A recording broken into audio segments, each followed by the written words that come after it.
तो cervical myelopathy क्या होता है? सर्वाइकल माइलोपैथी का इलाज क्या है? सर्वाइकल माइलोपैथी ठीक कैसे होती है? सर्वाइकल माइलोपैथी हमें क्यों हो गई है? ऐसे बहुत सारे सवाल हैं और ऐसे बहुत सारे जवाब हैं।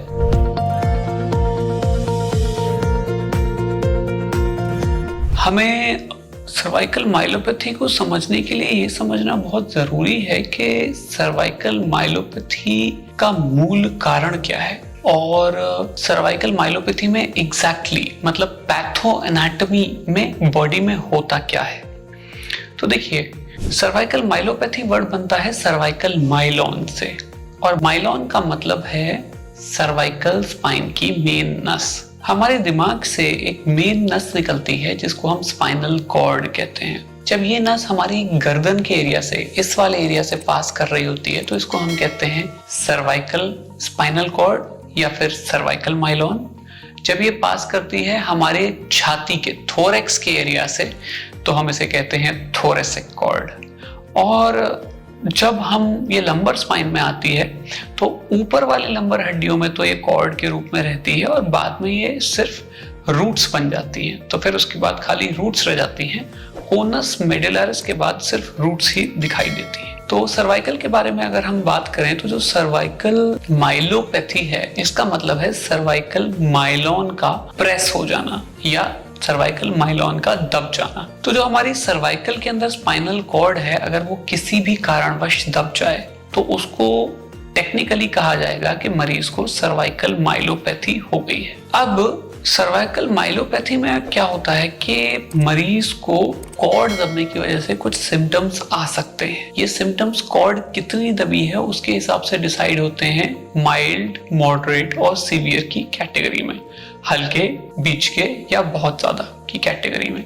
और उसी के हिसाब से आपके डॉक्टर साहब आपको इलाज बताते हैं। अब सर्वाइकल माइलोपैथी हो क्यों जाती है? क्या कारण है कि किसी की रीढ़ की नस जो कि गर्दन के अंदर है, सर्वाइकल स्पाइनल कॉर्ड या सर्वाइकल माइलॉन दब जाए? तो देखिए, इसके बहुत सारे कारण हो सकते हैं, लेकिन मैं कॉमन कारणों की या अमूमन जो कारण होते हैं उनकी अगर बात करूं तो सबसे इंपॉर्टेंट कारण है डीजेनरेटिव स्पाइन या फिर सर्वाइकल स्पॉन्डाइलोटिक माइलोपैथी, जिसमें क्या होता है कि आपकी रीढ़ की हड्डी धीरे धीरे उम्र के साथ कमजोर होती जाती है। उसकी वजह से रीढ़ की हड्डी में कुछ लिपिंग, चिपिंग इस तरह की चीजें होती हैं, कभी कभी थोड़ी लिस्थेसिस होती है। इन सब चीजों की वजह से मरीज को सर्वाइकल माइलॉन दब जाता है। इसको कह सकते हैं एज रिलेटेड सर्वाइकल माइलोपैथी। ज्यादातर इस चीज के पेशेंट 50, 55, 60 या उससे ज्यादा उम्र के होते हैं। 60 साल, 70 साल, 80 साल, 90 साल के पेशेंट हमें सर्वाइकल माइलोपैथी लेके आते हैं। तो ये एक बात रही। अब अगली बात करते हैं कि और क्या कारण हो सकता है।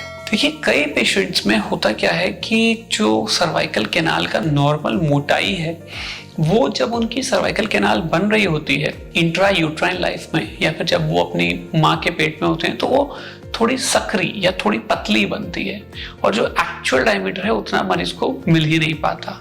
इसकी वजह से जब उसकी एजिंग शुरू होती है तो बहुत थोड़ी सी एजिंग पे ही मरीज को स्टेनोसिस या फिर माइलोपैथी के सिम्टम्स आने लगते हैं। ऐसे केसेस को कहा जाता है सर्वाइकल कैनाल स्टेनोसिस, जो कि कंजेनाइटल होती है बट वो एग्रेवेट हो जाती है थोड़ी सी स्लिप डिस्क या फिर स्पॉन्डाइलोटिक चेंजेस की वजह से। इसके अलावा कुछ कारण और भी हो सकते हैं, हालांकि मेन यही दो कारण हैं, सर्वाइकल कैनाल स्टेनोसिस जो कि कंजेनाइटल हो सकती है या सेकेंडरी स्टेनोसिस जो कि हो सकती है स्पॉन्डाइलोसिस या फिर एज रिलेटेड चेंजेस की वजह से।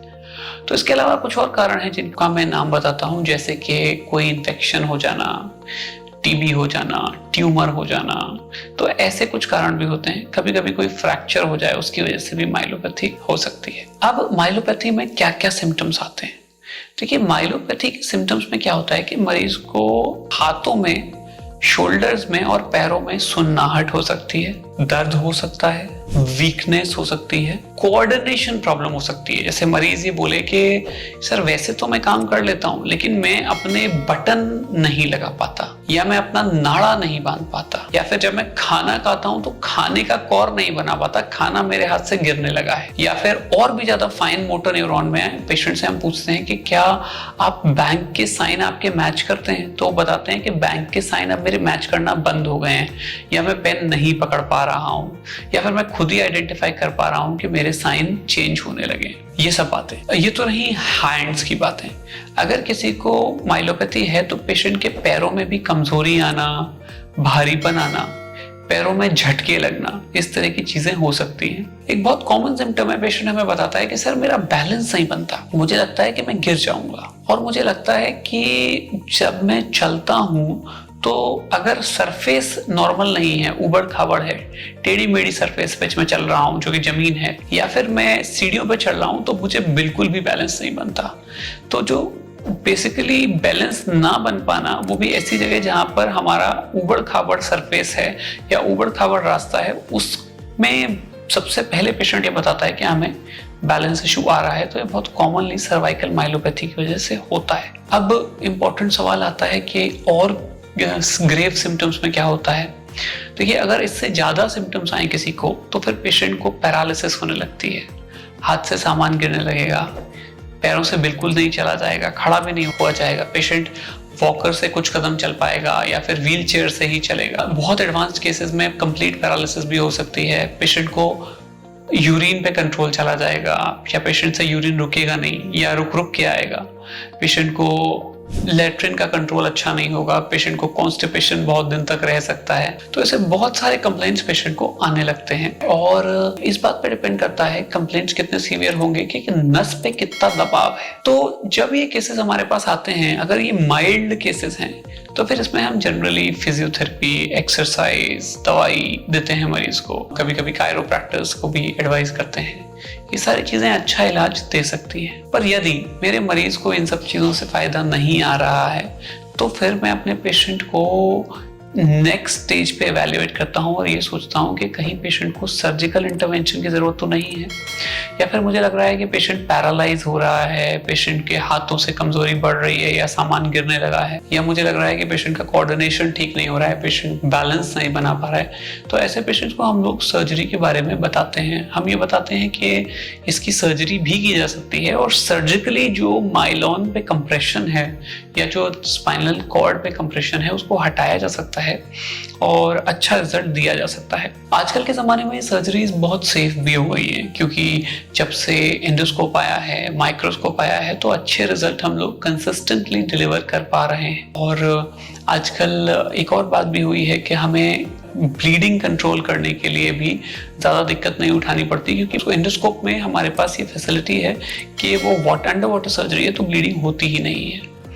तो और पेशेंट को कई बार एंडोस्कोपिक स्पाइन सर्जरी में आप सेम डे डिस्चार्ज कर सकते हो या नेक्स्ट डे मॉर्निंग डिस्चार्ज कर सकते हो। माइक्रोस्कोप का पेशेंट भी 2-3 दिन में घर चला जाता है। तो इस तरह से कई सारी सर्जरीज होती हैं जिससे बहुत अच्छा रिजल्ट दिया जा सकता है। डिपेंड कर रहा है कंप्रेशन ज़्यादा है या कम है। पर एक और स्टेज होती है जिसे हम कहते हैं कॉर्ड सिग्नल चेंज, या फिर माइलोमलेशिया, या फिर permanent damage of the cord.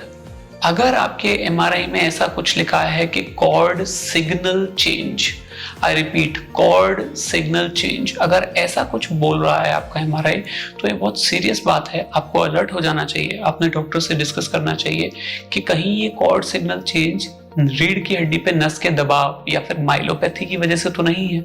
यदि ऐसा है तो आपको अर्जेंट सर्जरी की तरफ जाना चाहिए, क्योंकि अगर कॉर्ड सिग्नल चेंज हो रहा है तो भले ही आज आप ठीक चल रहे हैं, पर आपका एमआरआई ये बता रहा है कि कुछ दिनों बाद आप पैरालाइज हो जाएंगे, या पैरालिसिस के सिम्टम्स आ सकते हैं, या ये परमानेंट डैमेज की तरफ जा सकता है। कॉर्ड सिग्नल चेंज का मतलब ही परमानेंट डैमेज की तरफ इशारा है। तो अगर ऐसा हो रहा है तो आप अपने डॉक्टर से बात करिए, स्पाइन सर्जन से इसको डिटेल में डिस्कस करिए। आप उनसे जाके पर्सनली उनकी ओपीडी में मिलिए, वो आपको देखेंगे, चेक करेंगे, आपकी बातों को समझेंगे, और फिर आपको एक राह बताएंगे कि कैसे करके हम आपको अच्छा रिजल्ट दे सकते हैं। तो ऐसा नहीं है कि अगर आप सही टाइम पे आ जाएंगे तो रिजल्ट हमेशा खराब ही होता है। ज़्यादातर पेशेंट्स में जब पेशेंट आते हैं और वो पूरी तरह अगर पैरालाइज नहीं है तो हम बहुत अच्छा रिजल्ट दे पाते हैं। सर्जरीज बहुत ज़्यादा सक्सेसफुल होती हैं। कई सारे मेरे पेशेंट्स ऐसे भी हैं जो पहले व्हीलचेयर पे आए थे और व्हीलचेयर के बाद भागने लगे, दौड़ने लगे, चलने लगे। ऐसे 1-2 पेशेंट्स की जो सर्जरी हमने की उनका हम लोग उनकी कंसेंट से वीडियोस बना पाए और उनका जो पेशेंट रिव्यू है मैं इस वीडियो के डिस्क्रिप्शन में अटैच कर दूंगा।